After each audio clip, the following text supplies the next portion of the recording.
Las palabras tienen poder cuando decides escucharlas. Bienvenido a De Fondo, un libro, el espacio donde convertimos lectura en claridad y claridad en acción, porque un buen libro nunca guarda silencio. ¿Qué pasaría si, digamos, el secreto definitivo para construir riqueza no tuviera absolutamente nada que ver con nuestro coeficiente intelectual? Y que tuviera absolutamente todo que ver con nuestro ego. Suena un poco contraintuitivo, la verdad. Muy contraintuitivo. Pero a ver, imagínate esta escena. Es digna de una película de Hollywood. Estamos en un muelle súper lujoso frente a la inmensidad del Océano Pacífico, allá en Los Ángeles. Ajá, me lo imagino. Y hay un joven de 20 y pocos años que es un genio de la tecnología. El tipo acaba de vender una empresa y patentar un componente clave para los routers de Wi-Fi. O sea, brillante. Ok, o sea, alguien con muchísimo talento técnico. Exacto. Y este chico lleva en el bolsillo un fajo de billetes de $100, grueso como un ladrillo. Y de repente le da miles de dólares a un compañero y le pide que vaya a una joyería a comprar monedas de oro macizo, de $1,000 cada una. Espera, monedas de oro. ¿Para qué? Pues el objetivo era irse con sus amigos al muelle y empezar a lanzar esas monedas al mar, haciéndolas rebotar sobre el agua como si fueran simples piedras. No me digas. Sí, compitiendo a ver quién las lanza más lejos. Todo esto es solo por el poder de demostrar que puede hacerlo. Y el delirio no termina ahí. ¿Hay más? Días después, este mismo genio rompe una lámpara de $500 en el restaurante de un hotel de lujo. Saca su enorme fajo de billetes, se los lanza a la cara al gerente y le dice que tome su dinero y desaparezca de su vista. ¡Wow! El nivel de desconexión con la realidad en esa imagen es brutal, de verdad. Totalmente. Y el remate de esta historia, según revelan las fuentes de nuestra inmersión profunda de hoy, es el que la gravedad financiera siempre impone. Años después, ese supuesto genio invencible de la tecnología terminó en la más absoluta bancarrota. Lo perdió absolutamente todo. Todo. Pero lo que hace que este análisis a fondo del material que tenemos hoy sea tan revelador es el contraste directo con otro personaje que está documentado. Un señor llamado Ronald Read. Ah, la historia de Read es fascinante. Es increíble. Hablamos de un hombre que nació en una zona rural, que fue la primera persona de su familia en terminar la secundaria. Y llegaba todos los días a la escuela pidiendo aventón en la carretera. Una vida súper sencilla. Muy humilde. Read trabajó arreglando autos en una gasolinera durante 25 años y barriendo pisos en una tienda durante 17 años más. Su mayor pasatiempo, fíjate, era cortar leña. O sea, una vida de una austeridad casi monástica, ¿no? Exacto. Sin embargo, al morir en 2014, a los 92 años, este conserje rural dejó una fortuna de $8 millones. 8 millones. Es una locura. Y sin ganar la lotería. O sea, sin recibir ninguna herencia secreta ni nada por el estilo. Es una dicotomía que, rompe todos nuestros esquemas mentales. De conserje rural a filántropo multimillonario, frente a un genio tecnológico con patentes globales que termina en la ruina. Tal cual. Nuestra misión hoy, al analizar este material, es entender la arquitectura detrás de ese contraste. Porque el éxito financiero rara vez es una ciencia matemática pura o una fórmula rígida de hojas de cálculo. No, para nada. Es fundamentalmente una habilidad blanda. Es un campo conductual, donde, digamos, cómo nos comportamos importa muchísimo más que nuestro nivel de educación formal. Vamos a desempacar esto porque desafía todo lo que nos han enseñado. Y si analizamos otras profesiones de alto nivel, el mundo de las finanzas es quizá la única anomalía donde ocurre este fenómeno. ¿A qué te refieres exactamente? A que sería impensable que un conserje realizara un trasplante de corazón con más éxito que un cirujano cardiovascular graduado de Harvard. Claro, sería un desastre. O que diseñara un puente colgante mejor que un equipo de ingenieros estructurales. En esas disciplinas, el conocimiento técnico es una barrera de entrada que es infranqueable. Sí, necesitas el cartón, los años de estudio. Exacto, pero en la acumulación de capital, un Ronald Read puede superar por completo a un ejecutivo de un fondo de inversión. Y para desentrañar cómo juzgamos quién triunfa y quién fracasa, el texto nos obliga a mirar dos fuerzas invisibles, dos fuerzas que rigen el universo y que están súper subestimadas. Que son la suerte y el riesgo, supongo. Así es, ambas son, en esencia, la misma fuerza estadística operando en direcciones opuestas. Cualquier resultado en la vida está moldeado por variables que escapan por completo al esfuerzo individual. Y el material ilustra esta premisa de una manera fascinante. desmitificando los orígenes de una de las figuras más analizadas del mundo empresarial, Bill Gates. Un ejemplo perfecto. Nadie niega su brillantez, ni su ambición, pero la narrativa de éxito suele omitir una anomalía estadística fundamental. Gates asistió a Lakeside School, que allá por 1968 era uno de los poquísimos institutos a nivel global que poseía una computadora y tiempo de procesamiento para los alumnos. Era rarísimo. La probabilidad de que un adolescente de esa generación tuviera acceso continuo a una terminal era literalmente de 1 en 1.000.000. Esa es la encarnación de la suerte. Un viento a favor masivo e incontrolable. Y la otra cara de esa misma moneda estadística es el riesgo, que se ilustra a través de Kent Evans. Él era el amigo, ¿no? Sí, Evans era el mejor amigo de Gates en esa misma escuela. Compartía la misma mente prodigiosa, la misma obsesión por la programación, y ambos diseñaban planes para conquistar el incipiente mundo informático juntos. O sea, estaban en igualdad de condiciones técnicas. Totalmente. Sin embargo, Kent falleció trágicamente en un accidente de montañismo antes de poder graduarse. ¡Qué terrible! Experimentó el riesgo extremo, digamos, cayendo en el lado negativo de una probabilidad microscópica, a pesar de tener exactamente el mismo talento y empuje que Gates. Esta historia no busca restarle mérito a nadie, pero evidencia que el éxito extremo jamás es 100% atribuible a las decisiones de mi individuo. Es una perspectiva súper aleccionadora que, destruye el mito de este hombre que se hace a sí mismo. Demuestra que no podemos simplemente tomar la biografía de un multimillonario, copiar sus hábitos matutinos y esperar los mismos resultados. Porque estamos ignorando la distorsión masiva de la suerte. Exacto. Pero aquí surge una fricción inevitable en este razonamiento. Si el panorama financiero es tan caótico, si dependemos en tal medida de variables aleatorias como la suerte y el riesgo, ¿no es absurdo intentar estudiar la historia económica? Es una buena pregunta. ¿No estamos básicamente conduciendo un automóvil a 200 kilómetros por hora mirando únicamente por el espejo retrovisor al intentar predecir el futuro basándonos en el pasado? Es que ese es el gran peligro de malinterpretar la historia. La respuesta profunda del texto es que la historia económica es un registro de las emociones humanas, no un mapa cartográfico del futuro. Claro, no te dice qué va a pasar mañana. Para nada. El análisis cita el caso de Benjamin Graham, que fue el legendario mentor de Warren Buffett. En 1934, Graham publicó unas fórmulas matemáticas sumamente rígidas y detalladas sobre cómo evaluar empresas y generar riqueza. Parecía la piedra roseta de las inversiones, ¿verdad? Todos lo veían así, pero la realidad operativa es que Graham tuvo que actualizar, modificar y eventualmente desechar esas mismas fórmulas múltiples veces a lo largo de las décadas, porque el ecosistema financiero mutaba. En ese entonces se hacía así, analizando títulos individuales con esas fórmulas rígidas.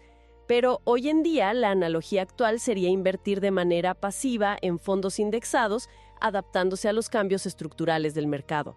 Claro, el contexto estructural es un organismo vivo.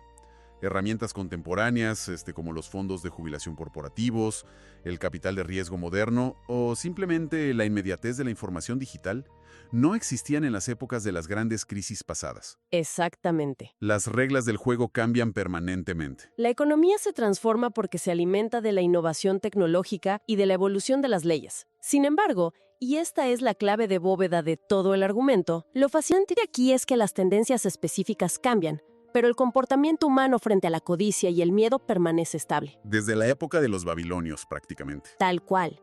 Estudiamos el pasado para comprender nuestra propia psicología bajo presión, no para calcar un portafolio de inversión de hace 50 años. Lo cual nos obliga a buscar anclajes.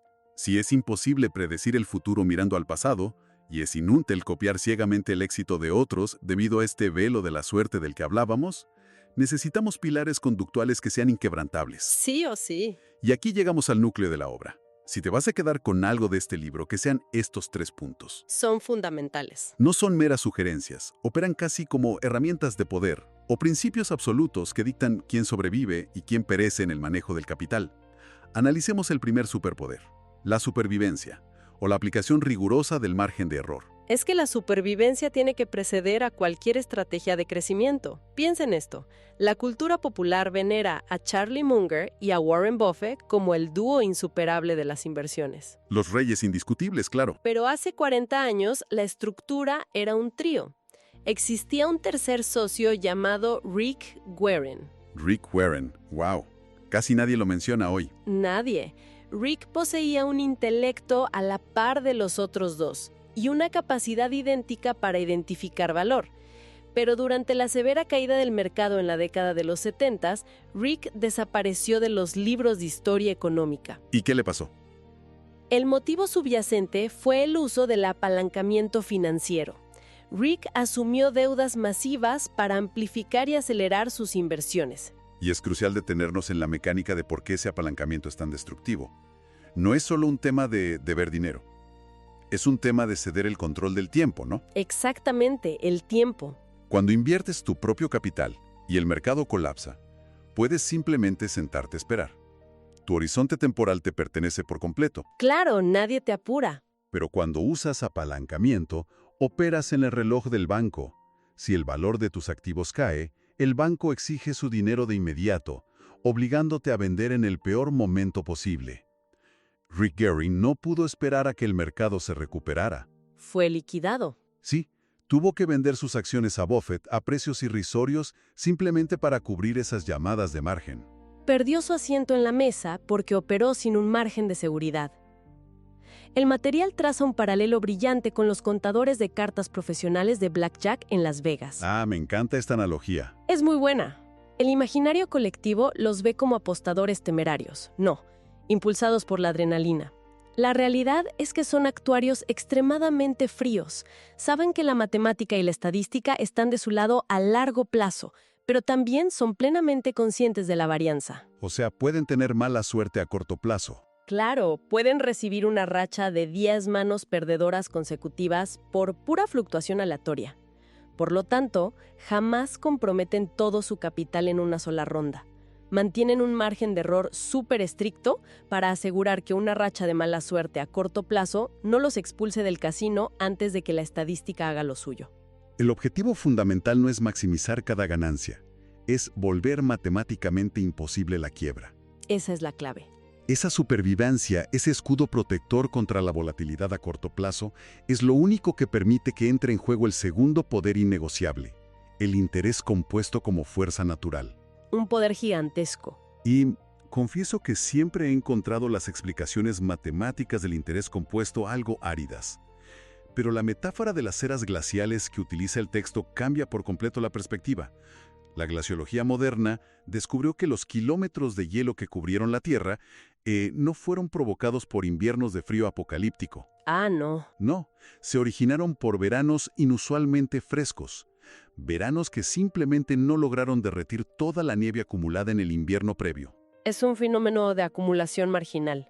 Esa delgada y aparentemente inofensiva capa de nieve que sobrevivió al verano actuó como un espejo gigantesco, reflejando la radiación solar de vuelta al espacio. Exacto. Esto enfrió la atmósfera un poco más, asegurando que el siguiente invierno produjera más nieve y el siguiente verano derritiera aún menos. No fue un evento catastrófico repentino, fue una pequeña anomalía sostenida año tras año, componiéndose sobre sí misma hasta aplastar continentes enteros. Es una imagen súper poderosa. Sin embargo, entender la metáfora del glaciar es fácil, ¿verdad? Replicarla en la vida diaria parece casi ilusorio. Decirle a un inversor, oye, simplemente imita un glaciar durante 40 años, ignorando crisis globales, pandemias y pánicos de mercado, pues ignora la naturaleza ansiosa del ser humano. Y por eso es tan extraordinariamente raro ver el verdadero interés compuesto en acción. La evidencia suprema de este poder es nuevamente Warren Buffett. Él es el glaciar humano. Tal cual. Fíjate que al momento de redactarse las fuentes que estamos analizando, el patrimonio de Buffett rondaba los 84.500 millones de dólares. El dato que te paraliza es que 81.500 millones de esa cifra fueron generados después de que cumpliera 65 años. ¡Wow!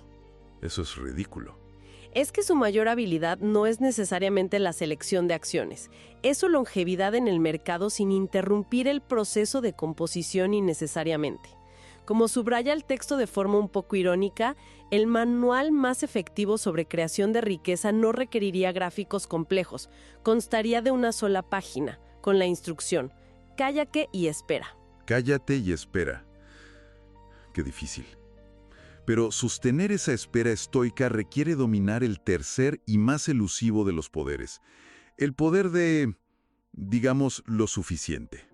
El más difícil de todos. Porque sin un límite interno, el ego sabotea la supervivencia y destruye el interés compuesto. Hay una anécdota literaria en el texto que encapsula este dilema perfecto. Kurt Vonnegut y Joseph Heller, dos gigantes de la literatura, asisten a una fiesta súper ostentosa organizada por un joven gestor de fondos de cobertura. Me sé esta historia, es tremenda. Vonnegut, observando todo ese lujo desmedido, le comenta a Heller que el anfitrión probablemente ganó más dinero en un solo día de operaciones bursátiles que lo que Heller generó en toda la historia de ventas de su aclamada novela Trampa 22. Y la respuesta de Heller es básicamente un tratado de filosofía financiera. Él simplemente responde: sí, pero yo tengo algo que él nunca tendrá. Yo tengo suficiente. Qué bofetada de realidad. Esa declaración es subversiva en un ecosistema cultural obsesionado con el crecimiento infinito y, bueno, la comparación social constante. La falta de este concepto es precisamente lo que lleva a mentes súper brillantes a la autodestrucción. Claro, como los casos que menciona el libro. Sí. El texto examina las caídas de figuras como Rajat Gupta, exdirector global de la consultora McKinsey, o el infame Bernie Madoff, individuos que poseían cientos de millones de dólares, un poder inmenso, prestigio intachable y conexiones en las esferas más altas del mundo. O sea, lo tenían todo. Y aún así, cruzaron líneas éticas y legales insalvables, destruyendo todo a su paso. La mecánica psicológica detrás de esa avaricia es fascinante. No robaron porque necesitaran alimentar a sus familias. Arriesgaron lo que ya tenían y que era vital para sus vidas para intentar conseguir un dinero adicional que no tenían y que objetivamente no necesitaban en absoluto. Financiaron su propia ruina. Por la incapacidad de detener la línea de meta que se movía constantemente frente a ellos, por culpa de la comparación social. Carecer del sentido de suficiente convierte cualquier cantidad de dinero en una cifra súper precaria. Convierte la riqueza en una vulnerabilidad, literalmente. La libertad personal, la reputación, la tranquilidad de poder dormir por las noches y el tiempo con la familia son activos intangibles que no tienen un precio de mercado recuperable. Nadie te los devuelve. Exacto. Protegerlos exige saber cuándo dejar de tirar los dados y retirarse de la mesa de riesgo. Bien, teniendo clara la base teórica, la importancia de sobrevivir, dejar que el tiempo opere y ponerle un techo al ego, debemos trasladar esto a nuestra cotidianidad. Transformar esta psicología en principios de acción. Aquí es donde se pone realmente interesante para quienes nos escuchan y buscan aplicar esto ya. Totalmente, pasemos a la acción. El primer gran cambio de paradigma es comprender la diferencia entre comprar estatus y comprar autonomía. El texto lo enmarca como la paradoja del hombre y el automóvil. Esta me encanta. El autor relata sus años trabajando como encargado de estacionamiento en hoteles de lujo en Los Ángeles, recibiendo constantemente Ferraris y Lamborghinis. Y notó un patrón psicológico irrefutable. Cuando un vehículo de $500,000 se detiene en la entrada, los transeúntes jamás miran al conductor con admiración. Nunca. Pasan la mirada por encima del dueño para admirar el objeto, imaginándose a sí mismos al volante. Es una ilusión óptica del ego, tal cual. El individuo que adquiere ese vehículo exótico lo hace bajo la convicción íntima de que el mundo le otorgará respeto e importancia al verlo pasar. Pero la cruel paradoja es que la sociedad utiliza las posesiones ajenas únicamente como un espejo para reflejar sus propios deseos de grandeza. Nadie te mira a ti. Exacto. Nadie está genuinamente impresionado con nuestras posesiones materiales. Solo están impresionados con lo que esas posesiones representarían para ellos mismos. Si el objetivo subyacente es obtener respeto y admiración, el carácter, la empatía y la humildad generan retornos infinitamente superiores a cualquier motor deportivo. La implicación práctica de este principio es muy profunda. El ahorro no debería destinarse primordialmente a adquirir bienes que simulen estatus, sino a adquirir el mayor dividendo que el dinero puede pagar, que es el control absoluto sobre nuestro propio tiempo. Ese es el verdadero lujo. Y esto no es solo teoría financiera, está respaldado por investigaciones gerontológicas extensas, como el estudio de Carl Pillemer citado en el texto. Pillemer entrevistó a más de 1000 ancianos en el ocaso de sus vidas, buscando patrones sobre el arrepentimiento y la satisfacción. Y los hallazgos de ese estudio son demoledores para la cultura del consumo excesivo. Ninguno de los 1000 participantes afirmó que el secreto para una vida plena fuera trabajar más horas para adquirir más bienes materiales. 0. Ni uno solo. Hito mayor. El dinero, en su forma más elevada, es una herramienta para comprar la libertad de despertar una mañana y tener la autonomía de decidir qué hacer con esas 24 horas. Ese nivel de autonomía nos lleva al segundo principio de acción práctico: entender y jugar nuestro propio juego. Vivimos en la era de la sobreinformación, donde los noticieros financieros gritan órdenes contradictorias cada minuto. La trampa mortal para la mayoría de los inversores no profesionales es tomar decisiones basadas en las acciones de personas que están jugando un juego con reglas totalmente distintas. Es que el ecosistema financiero alberga múltiples especies. Por un lado, tenemos al operador intradía, alguien cuyo horizonte temporal se mide en minutos y busca capitalizar fluctuaciones microscópicas de precios. Sí, los que están pegados a la pantalla. Exacto. Por otro lado, tenemos al individuo que invierte sus ahorros mensuales pensando en una jubilación a 3 décadas vista. Si este inversor a largo plazo observa en la televisión a un analista prediciendo una caída del mercado la próxima semana y, presa del pánico, liquida sus posiciones, está cometiendo un error categórico. Está arruinando su propia estrategia. Está permitiendo que la táctica de un jugador de corto plazo contamine una estrategia de largo plazo. El mecanismo de defensa contra este ruido es sumamente terrenal. Es escribir explícitamente nuestra estrategia en un papel. Algo físico. Sí, definir soy un inversor pasivo enfocado en el crecimiento a 30 años. Esa simple declaración escrita actúa como un filtro implacable contra la ansiedad de los medios. Obliga a la mente a ignorar lo irrelevante. Y esto conecta directamente con el tercer y último principio práctico: reconocer nuestra propia evolución y abandonar los costos hundidos. El análisis introduce un concepto de la psicología conductual conocido como la ilusión del fin de la historia. Ese concepto te vuela la cabeza. Es una peculiaridad de nuestro cerebro por la cual somos perfectamente capaces de mirar 10 años hacia el pasado y asombrarnos de cuánto han cambiado nuestros gustos, carreras y valores. Sin embargo, al mirar hacia el futuro, el cerebro falla y asume ingenuamente que la persona que somos hoy es la versión final y que nuestras metas actuales permanecerán estáticas para siempre. Y el peligro de esa ilusión reside en que nos empuja a crear planes financieros draconianos. Un joven de 20 años podría decidir vivir en la pobreza extrema temporalmente para maximizar sus ahorros. O por el contrario, aceptar un trabajo que odia de 80 horas semanales por un salario exorbitante. Planes súper rígidos. Esos extremos asumen que la resistencia física y emocional no se va a alterar. Pero las prioridades de los 20 años rara vez coinciden con las necesidades familiares o de salud a los 50. Atar nuestro futuro a decisiones extremadas del pasado es la receta garantizada para el resentimiento. El modelo mental a imitar aquí proviene del premio Nobel Daniel Kahneman.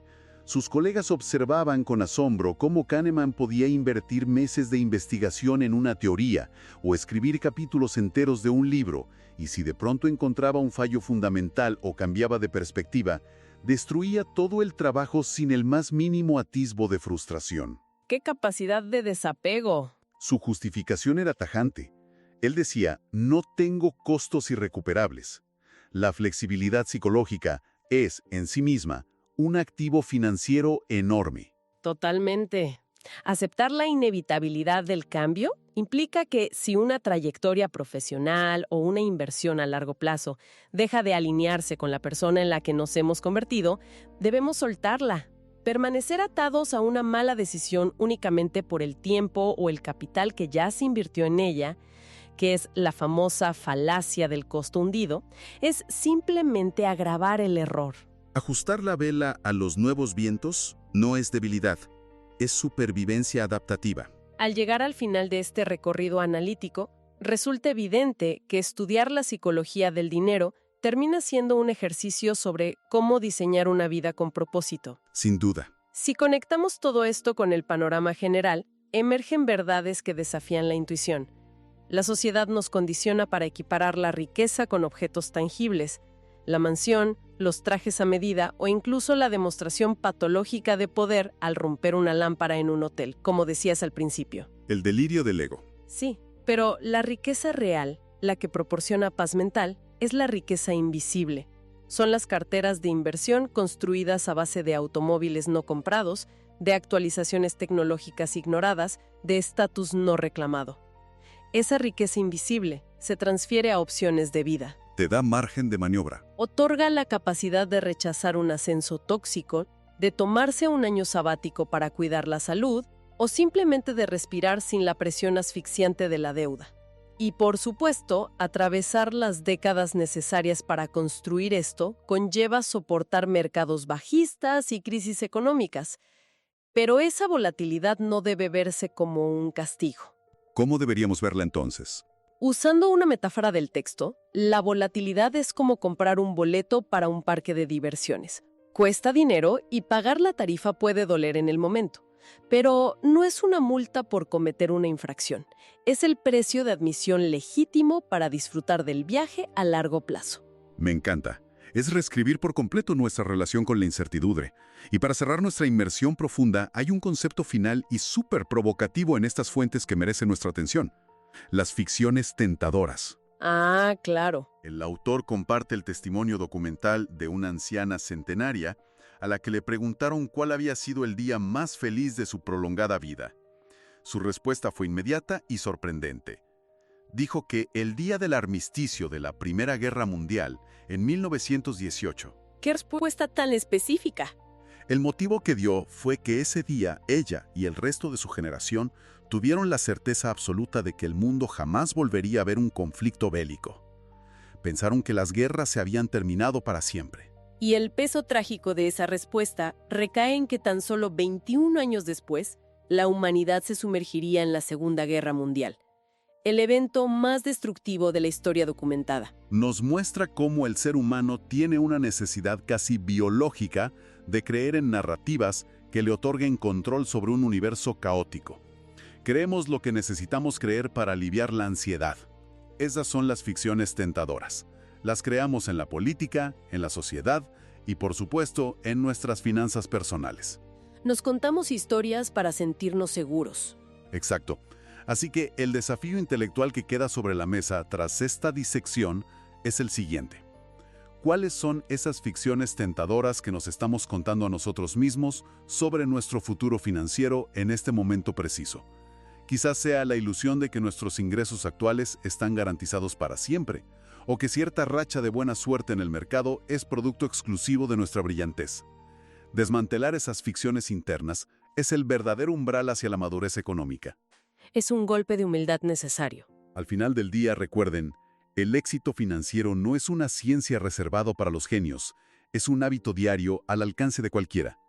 Así que mañana, cuando tomen una decisión sobre su dinero, pregúntense primero, ¿estoy financiando mi ego o estoy financiando mi libertad? Cada libro abre una puerta. La pregunta es, ¿vas a cruzarla? Gracias por escuchar De Fondo, un libro donde las ideas no se leen, se despiertan, porque un buen libro nunca guarda silencio. Nos escuchamos en el siguiente episodio.